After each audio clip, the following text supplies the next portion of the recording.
কাল ক্ষেপণ করেন, অনেক সময় ক্ষেপণ করার পর পরবর্তীতে একটি পর্যায়ে আমি ওনাকে খুব শক্তভাবেই বলি যে আপনারা এখানে রয়েছে, আপনারা যারা একটু চিনে আপনারা তাদেরকে ভেতরে ঢুকতে দিচ্ছেন না। 3 জন মাত্র গিয়েছেন অনেক বড় একটি ভবন সেটিকে সার্চ করার জন্য। পরবর্তীতে তিনি আরেকজনকে নিয়ে যান, যাওয়ার পরে 152 পিস পাওয়া যায়, সেটি বস্তায় মোড়ানো ছিল, সেটা পিক আপে করে তারা নিয়ে যান। এবং ওই লাঠিগুলো ছিল জকসুর ক্লাব বলে অভিহিত করেছেন। জকসুর ক্লাবের রুমে তালাবদ্ধ ছিল, সেই তালা ভেঙে তারা সেটিকে উদ্ধার করেছেন। আজকে আমরা এসেছি 2টি কমপ্লেন নিয়ে। একটি হলো যে একটা কেন্দ্র, কসমোপলিটন স্কুল একটা কেন্দ্রে যদি এই অবস্থা হয় তাহলে তো সেই কেন্দ্র কিভাবে নির্বাচন আমরা করব সেটি একটা বড় প্রশ্ন রয়েছে। তো কেন্দ্র পরিবর্তন সম্পর্কে আমরা আবেদন জানিয়েছি, তবে সেটি কমিশনের যে আইন অনুযায়ী এবং সময় সবকিছু বিবেচনায় নিয়ে ওনারা কার্যকরী পদক্ষেপ নেবেন বলে আমাদেরকে আশ্বাস জানিয়েছেন। আরেকটি হলো সূত্রাপুর থানা যিনি ওসি সাহেব আছেন, তো ওনার ব্যাপারে আমাদের একটা সম্মিলিত অভিযোগ এলাকাবাসী সহ আমাদের, কারণ তিনি ওনাকে জানানোর পরেও তিনি প্রবেশ করেননি এবং তিনি একটা উইন্ডো স্পেস করে দিয়েছেন, যেই সময়টির মধ্যে ধারণা করা হচ্ছে লাঠিসোঁটার বাইরেও আগ্নেয়াস্ত্র সেখান থেকে বহন করে বের করে নিয়ে যাওয়া হয়েছে। তো এই দুটি বিষয় আজকে আমরা এসেছিলাম। হ্যাঁ, আমরা যে আমাদের অভিযোগের ফটোকপি আপনাকে দিয়ে দেওয়া হবে, আমরা ওনাকে যাতে পরিবর্তন করা হয় সেই মর্মে আমরা একটা আবেদন করেছি, তবে সেটা হবে নাকি আমরা জানি না। কমিশন তো ওনাদের আইন অনুযায়ী ওনাদের গতিতে এবং সামনে 3-4 দিন পরে নির্বাচনে এটাকে বিবেচনা করে ওনারা যতটুকু পদক্ষেপ নেন। পিছনে চলে গেছে। এতদিন পর্যন্ত তো অত্যন্ত ভালো ছিল আমাদের ঢাকা 6 আইন শৃঙ্খলা পরিস্থিতি খুবই ভালো ছিল। আমাদের যিনি প্রতিদ্বন্দ্বী প্রার্থীগণ তাদের সাথে আমার একটা যোগাযোগ ছিল, সবই ঠিক ছিল। কিন্তু হঠাৎ এই ঘটনা ঘটাতে এটা আসলে কোনোভাবেই কাম্য ছিল না। তবে বেশ আরো 3-4 দিন আগেই এই বিষয়টি আমার কানে আসে, কিন্তু তখন আমি ভেবেছি হয়তো বা এটা একটা অ্যালিগেশন দেওয়ার জন্য অনেক সময় হয় না, সেটা হবে। তো এটা নিয়ে আমি আর বেশি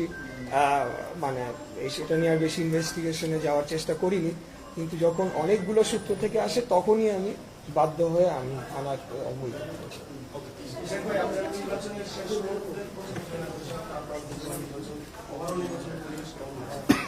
আমি তো মনে করি বাংলাদেশে আপনি যদি ইতিপূর্বে ইতিহাস পর্যালোচনা করে সব নির্বাচনকে আপনি পর্যালোচনা করেন তাহলে তো অত্যন্ত শান্তিপূর্ণ রয়েছে।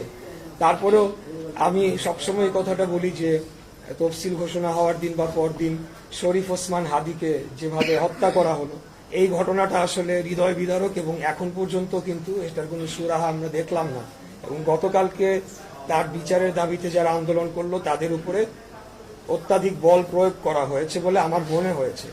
কারণ ইতিপূর্বে আমরা দেখেছি যে বিভিন্ন জায়গায় মব হয়েছে, দাঁড়িয়ে থেকেছে, কিছু করে না, আবার যখন প্রয়োজন হয়েছে এই সরকারের তখন তারা বল প্রয়োগ করছে। যাক, আমি সরকারের সমালোচনায় যাব না।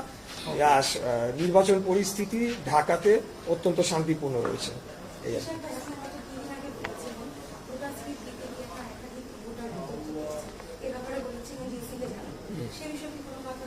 জি, এই বিষয়ে আমাদের 2টি বিষয় আমাদের পরবর্তীতে নজরে এসেছে। সেটি হলো যে একটা আপডেট করার একটা বিষয় ছিল, সেটি আপডেট হওয়ার পরে আরেকটু নিখুঁতভাবে এসেছে। কিন্তু তারপরেও আমরা দেখছি যে বেশ কিছু হোল্ডিংয়ে 15 জন 20 জন করে এক্সট্রা ভোটার, যেটা বিগত আওয়ামী সরকারের সময় এগুলো করা হয়েছিল।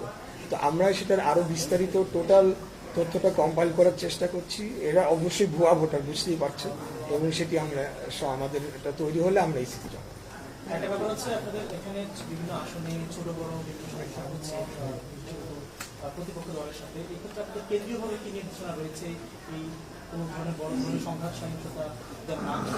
এটা অ্যাবসলিউটলি নট। আমরা তো অবশ্যই কোনো ধরনের সংঘাত চাবো না, এবং আমরা অবশ্যই চাবো একটা শান্তিপূর্ণ উপায়ে ইলেকশনটা কন্ডাক্ট হোক। কারণ ইলেকশনের দিনেই তো সব শেষ হয়ে গেল, ইলেকশনের পরও তো সরকার গঠন হবে, এবং এই ইলেকশনটা যদি প্রশ্নবিদ্ধ হয় তাহলে আমরা তো দেখেছি বিগত সময় প্রশ্নবিদ্ধ ইলেকশনের চূড়ান্ত ফলাফল কোথায় গিয়ে দাঁড়িয়েছে। তো অবশ্যই আমরা সেটা চাই না, কোনো সংঘাতের প্রশ্ন ওঠে না, বরঞ্চ বিভিন্ন সময় আমাদেরকে ব্যক্তিগত আক্রমণ করা হয়েছে, আমাদের সিনিয়র নেতৃবৃন্দকে আক্রমণ করা হয়েছে, আমাকেও ব্যক্তিগত আক্রমণ করা হয়েছে। শুধু আমাকেও না, আমার মৃত বাবাকেও এখানে টেনে নিয়ে আসা হয়েছে। তারপরেও কিন্তু আমরা সেগুলো ভ্রুক্ষেপ করি নাই, কারণ আমরা মনে করছি যে এটা টোটালটাই একটা নির্বাচনকে প্রশ্নবিদ্ধ করা, একটা ডিস্টেবিলাইজ করার দেশকে একটা ষড়যন্ত্র, তাই আমরা সেটিকে পাত্তা দিচ্ছি। প্রশাসনের ভূমিকা কোথাও কোথাও আমরা বলবো যে তারা নিরপেক্ষ ভূমিকা নিয়েছেন। আবার যেমন পরশুদিনের যে ঘটনাটা, সূত্রাপুর থানার ঘটনাটি আপনাদের সামনে বললাম, সেখানে তো আবার কোনোভাবে নিরপেক্ষ তো বলাই যেতে পারে না, বরঞ্চ বলা যেতে হবে এক প্রকার সহযোগিতায়, একটা ক্রিমিনাল অ্যাক্টের সহযোগিতায় করা হয়েছে ঊর্ধ্বতন একজন থানার কাছ থেকে।